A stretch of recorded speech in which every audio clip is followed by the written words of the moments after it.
Hey, it's me, MLB. This is chapter 39 of Rapid Fate Online, and I feel like I should introduce the rest of the title in Anarchy's voice. This one is titled Anarchy the Tyrant. There is no need to hide your words from these people, Anarchy called loudly, making a grand sweeping gesture with his arm. Let your true wishes be known.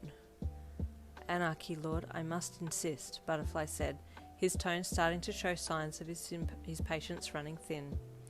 Anarchy must have picked up on this, because with a huff, he pushed through the people towards where Butterfly was still perched up on the wagon seat and looked up at him. Make it quick, the fanatical player said sharply. I have important business to attend to. Butterfly handed you the reins and jumped down beside Anarchy. And I have a duty to stop that important business, your man said lowly, looking past Anarchy as he spoke. Follow me. He headed off down the streets on foot, with Anarchy following, and you turned to the wagon and followed the pair a short way behind. Anarchy, Butterfly called over his shoulder to the male player, I know that you've been releasing monsters on levels that they don't belong on. Anarchy let out a low, eerie chuckle as he walked a bit faster and came up beside Butterfly. It's all going to plan, my lord, he said with a sneer. Butterfly shot his arm out across Anarchy's chest and then spun to face the deluded player. Why are you doing this? Why do you talk like I'm part of this? What is your goal here? Butterfly asked slowly as he stood facing off with the mysterious man. Anarchy looked confused at Butterfly's question and furrowed his brows. I thought this would please you. You of all people would understand this the most, he said with a slightly angry yet perplexed look on his face. I do not understand this the most, Butterfly replied angrily. You are disrupting players' games and livelihoods here. You need to stop this. Anarchy froze. His eyes widened. You're one of them, he whispered. I thought you would be different. You're going to have to explain yourself, Butterfly replied. I don't know where you're coming from. But you're one of the few players who actually plays RFO for its intended purpose, Anarchy shot back. You're not angered by those who aren't taking this game seriously? No, Butterfly replied. Everyone in this game has a right to play the game how they want to play it. Not everyone has to fight monsters and be leveling up. Yes, they do, Anarchy suddenly yelled. How dare they frolic around and waste time? That's their prerogative, Butterfly shot back. If they want to spend their time having fun in RFO, then they're welcome to. There are no rules about how the game is to be played. That's why there should have been rules, Anarchy snapped. If I hadn't been unlawfully dismissed from the programming team, this game would have been so much better. You were part of the RFO programming team?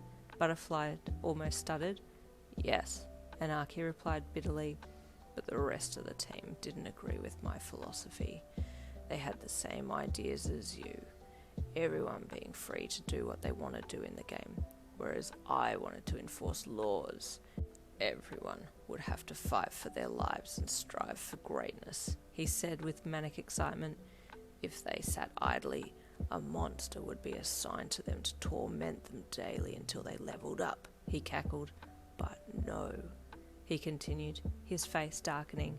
They called me a delusional person and sick, then plotted against me and had me dismissed from the team. But I won. His laugh deepened into a crazed, guttural sound. I will make this game how I wanted it, and it will be perfect. Butterfly was slightly shocked and stood there gawking at Anarchy before speaking. So you've been programming higher level monsters onto the lower levels to wipe out those that aren't strong enough to fight it? He asked. It's called survival of the fittest, and so far it's working beautifully, Anarchy replied lowly with a smirk. How are you programming them? They glitch and have strange algorithms. Is that part of your plan too? Butterfly asked, confused. I hacked the programming system and inserted my own codes, but unfortunately not everything matched up, so that's why the monsters glitched. Anarchy sighed.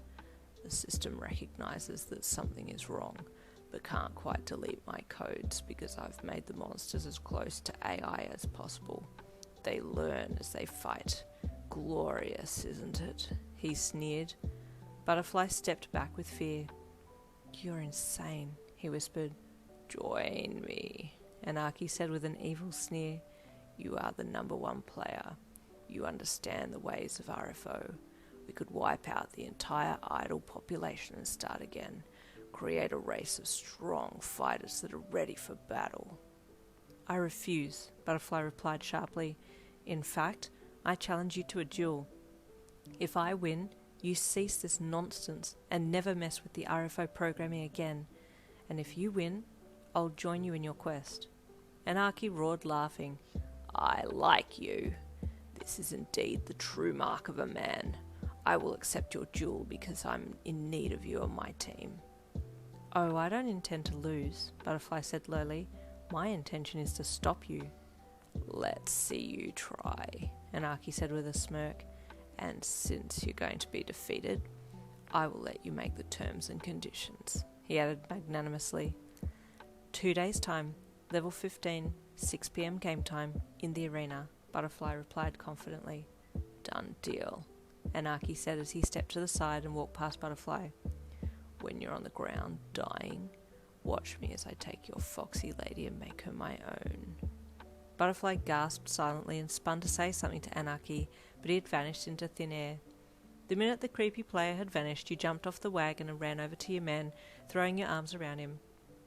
Butterfly, you said with fear rising in your voice as he caught you in his embrace. I didn't hear all of that, but I heard him say something about me on the end, right before he evaporated. Is he going to do something to me? No, On. I will never let him do anything to you. You have my word. As long as I'm by your side, you will be safe.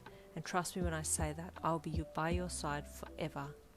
You sighed with relief, and he leaned his head down to kiss you, his lips moving confidently this time, and you parted your mouth slightly as his warm tongue entered between your lips. Tilting your head slightly, you both enjoyed the most passionate kiss you'd ever shared.